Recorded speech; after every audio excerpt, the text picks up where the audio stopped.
A regular guest on this platform is someone who's a very dear friend, someone who's incredibly courageous. She's on the front line of healthcare delivery and also on the front line of healthcare policy.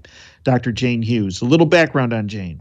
She is a board-certified ophthalmologist and ophthalmologic surgeon and a fellow of the American College of Surgeons. Jane graduated from the University of Iowa and received her medical degree from the great University of Texas Health Science Center in San Antonio. In addition to her private practice, Jane is a clinical professor in the Department of Ophthalmology at the University of Texas Health Science Center at San Antonio. She wears many other hats. She is one of the founders of a fantastic organization, American Doctors for Truth. So you can find it by going online, American Doctors, 4, truth.org. Jane is one of the top healthcare policy analysts in our country. It's my honor to welcome back Dr. Jane Hughes. Jane, welcome back to the Operation Freedom platform. Well, good afternoon, Dave. Of course, it's an honor to be with you. Well, that's very kind, Jane. Now, Jane, did you have a chance to watch the debate? Yes, I did. Okay. So, Jane, I got a bit confused during the debate when there was this healthcare discussion, because Joe Biden at one point said, quote, "I want a public health option," end quote. And then he went on to say that he was, quote, "not for socialized medicine," end quote. Okay, Jane, can you square that for me? How can you be for a public health option, but really not for a socialized medicine, big government approach? Well, I think I can kind of translate it for you. I think what he was trying to do was satisfy his base by saying that he was for the public option, but then kind of obscure the fact that the public option will lead, of course, to a single-payer socialized medicine, because he and Bernie Sanders are the ones who concocted the public option. So I think it was a little verbal dance, if you will, to kind of confuse people purposefully.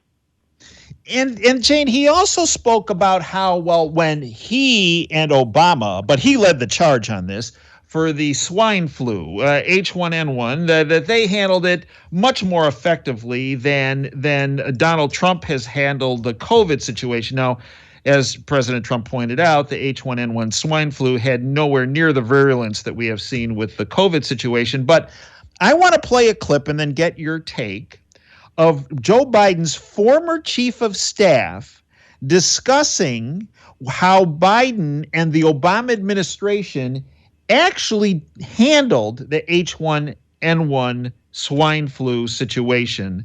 Derek, hit that clip. I just had a couple things. I mean, I was in the White House in 2009, 2010. I was working for Vice President Biden. I wasn't involved directly in the H1N1 response, but I lived through it as a White House staffer. And what I will say about it is a bunch of really talented, really great people working on it, and we did every possible thing wrong. And it's, 60 million Americans got H1N1 in that period of time, and it's just purely a fortuity that this isn't one of the great mass casualty events in American history. Had nothing to do with us doing anything right. It just had to do with luck. Jane? Mm-hmm. Yes. Right now, the people in the People's Republic of Ann Arbor have now all melted. They've all melted right here. This was a mass casualty event right here in People's Republic after hearing that clip. Your take? I mean, Joe Biden said they handled it perfect. Wait a minute. This is his former chief of staff. Well, I think there's a lot to be learned by that, and it may not be what the listeners think. I think what's to be learned is that epidemics are epidemics, and each one has different characteristics. And I don't think the federal government can handle epidemics in the correct way. I don't think that we've handled the COVID epidemic in the right way. And I wish we could learn from each one of these epidemics because, of course, you and I both know there will be ones in the future. And it seems that both administrations, and I will have to give Trump a little bit of a bye on this because he was really shackled with Dr. Fauci and Dr. Birx, both of whom I think were very subversive in their advice and their wild proclamations and changing recommendations daily. But because they were the federal bureaucratic experts, he was sort of shackled to them, and I would have rather have seen what he has done recently, and that is get real-world doctors who've actually seen a patient in the last 40 years to create a task force. And so I think there's some positive energy going forward on how we're going to get out of this and how maybe we're going to learn from it for the future. But I certainly do agree that Joe Biden has no grounds to stand on when he criticizes Trump and his management of the epidemic. Well, and then at one point, Jane, he was talking about, well, reopening restaurants, but you'd have to put plexiglass in and around every table, right? Do you remember that when Biden mentioned that? Yes, I do. And I think everyone listening to us and almost everyone I've interfaced with is so tired of what I call now the mental illness of COVID. We have a national mental illness. We have reduced life to focusing on one disease, when you and I both know there have been explosions in other diseases. And again, this is a violation of public health number one, and that is you can't ever just focus on one disease. We have to look at the entire picture, number one. And number two, we have to have a global look at long-term ramifications of what we do to try to mitigate human suffering and disease. And certainly that has been missing, especially in Michigan and a couple of New Jersey is another state, where people have literally been in a police state all over a virus. And we had our Commandant Klink from Hogan's Heroes here, Gretchen Whitmer, who is the most incompetent commandant of a POW camp, and we are the largest POW camp in all North America. She was taking COVID positive patients and sending these people into COVID negative nursing homes. And we had thousands of deaths here in the state. I found Biden's comment, by the way, interesting about this plexiglass thing, because later in the debate, he went on to say that he was going to end the oil industry. Well, it's interesting. If Joe did a little bit of his homework, which I know he doesn't do, a plexiglass actually is made from oil product. It's made from oil. You just can't make some of this up. You really can't. And you and I both know there's data that conflicts with almost every recommendation that was made to be a global mandate. New York City, I give New York the first 3 weeks because, of course, they didn't know what they were doing and they didn't know what they were dealing with. And if they had been paying attention in Italy, they might have had a clue. But I'll give them the first 3 weeks. But you and I know 3 weeks to, quote, flatten the curve has turned out to be, 8-9 months of total disruption of social life, total disruption of really society as we knew it before. You know, Jane, and we're speaking with Dr. Jane Hughes, folks, clinician on the front line, ophthalmologic surgeon extraordinaire, healthcare policy analyst extraordinaire. Jane, Biden also went on to say that President Trump had no healthcare policy plan. And you and I both know that is out and out, beyond false. That's beyond misrepresentation. Educate our listeners, since we're a week away from the election, educate our listeners on President Trump's health care plan, which is really excellent, in fact. Yes, it is. All right, everyone can Google the America First Healthcare Agenda. There's a summarization of it, and this is President Trump's plan. And there are 124 pages that actually lay out some very fabulous things that would do what he wants to do. And that is he wants to put doctors and patients back into control of their health care and their health care coverage options. And he lays out pretty much how to do it. He wants to increase transparency, which, by the way, he's already done by executive order. And we ought to take a little aside here to say that there is a Republican study group, and they are drafting, as we speak, legislation that would do exactly what this plan says. This is just an outline of the philosophy of it. But it increases choice in terms of healthcare products for people. It decreases cost without increasing cost to the taxpayer. And it would definitely increase access to personalized care and choice of physicians by a whole menu of healthcare coverage options, including health savings accounts. what they call health reimbursement arrangements, where the employer gives the patient a reimbursement, or the employee a reimbursement so they can buy their own insurance. And it's estimated that that alone will put 8 million working Americans in the individual market without costing the taxpayer a single dollar, which again would be portable insurance and insurance that those individuals can choose that meets their needs, rather than the Obamacare bloated policies that have high policy cost, huge deductibles, and very limited narrow networks. You know, one of the points that I see probably 10 ads every, I don't know, couple, 3 hours here, where it's a Biden ad and they speak about how Donald Trump and the Trump administration want to remove plans that have pre-existing conditions already included. Jane, that's beyond false. Well, President Trump, first of all, in his plan, has a way to cover people with pre-existing, so that they not only are covered, they can't be denied care, but that they can have access to quality care. He's also said he will veto any bill that comes to him that doesn't include protection for people with pre-existing disease. And you and I on previous programs have discussed there are many ways to handle people with pre-existing disease or conditions. And let's never forget that that's actually an insurance term. It's your past medical history, which we all have, but the insurance calls it pre-existing so that they can deny and not cover that entity. So there's only a small number of people in the market that have pre-existing, and those are people who've lost their insurance. They have a serious ongoing medical problem, and they're trying to get new insurance. So we're not talking about the average man on the street who never has an interruption in coverage. He just has his or her past medical history. So we need to get that clear, but people don't need to worry that that will not be covered. And the second thing is another huge lie, and is that the Republican plans or Trump's plan would yank people off the Affordable Care Act.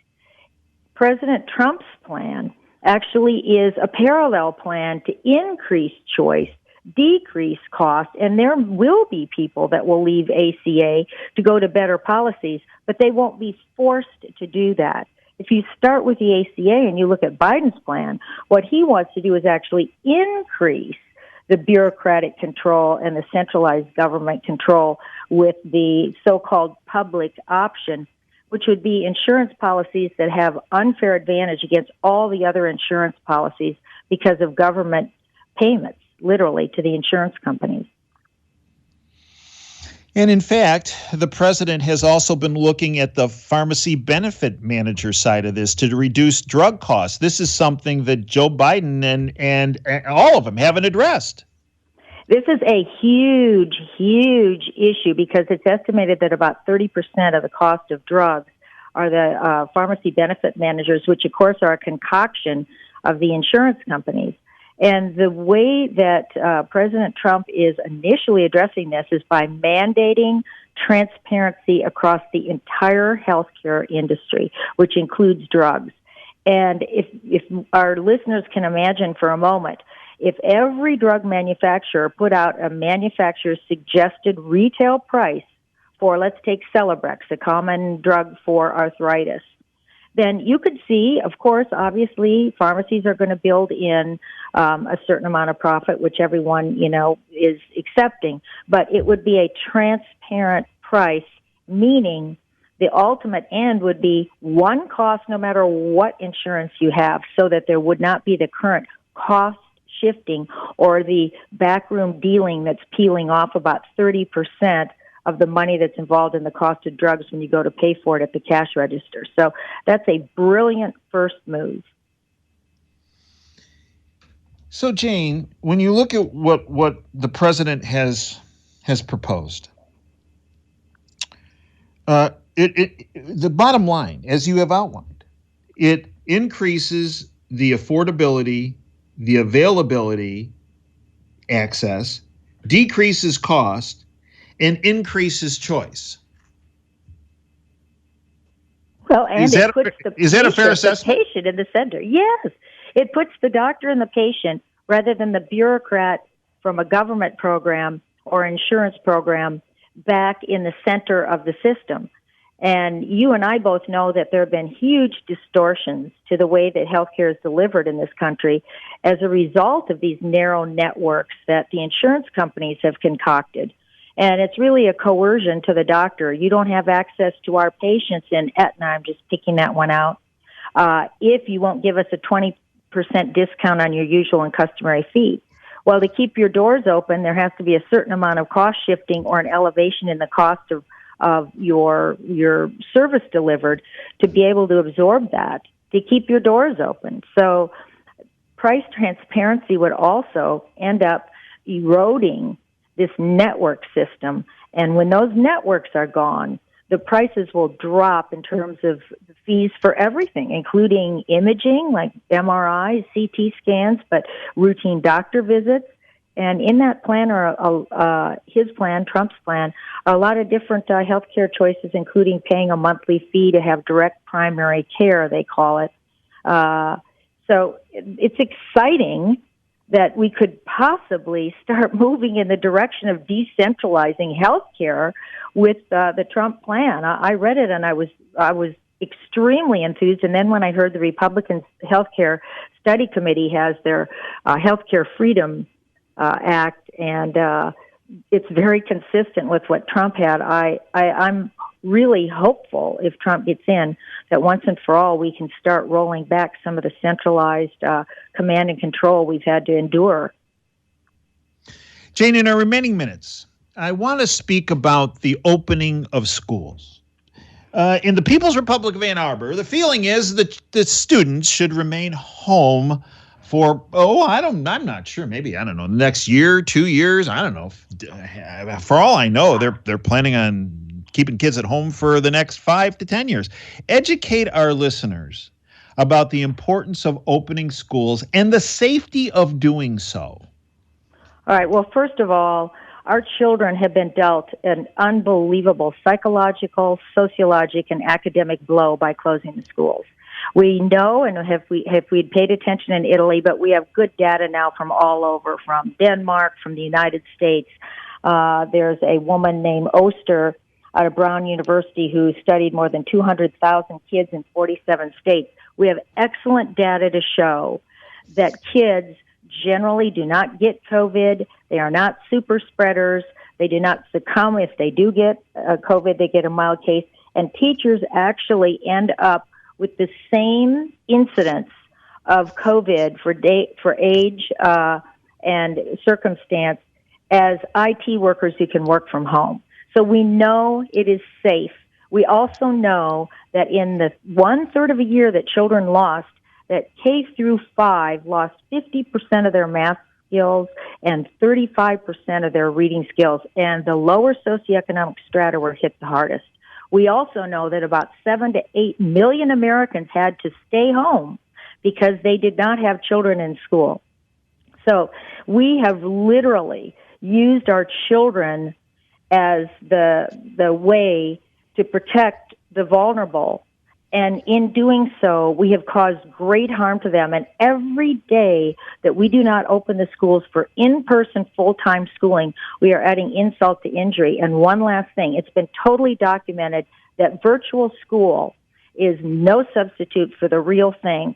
So we have studies that show it is safe. So we either have a willful denial of what we now know to be true, and that it's safe for teachers and safe for students to be back in person full-time in school, or we have politicization. And we already know that the LA public health director said that the LA schools would not be able to open until after the election. So let that one sink in. But this is my pet project, is to urge parents all over the country, go sit at your school board, write letters to your superintendent, educate your fellow parents who are still fearful. We cannot take adult fears out on children. They need to be in school. One last thing.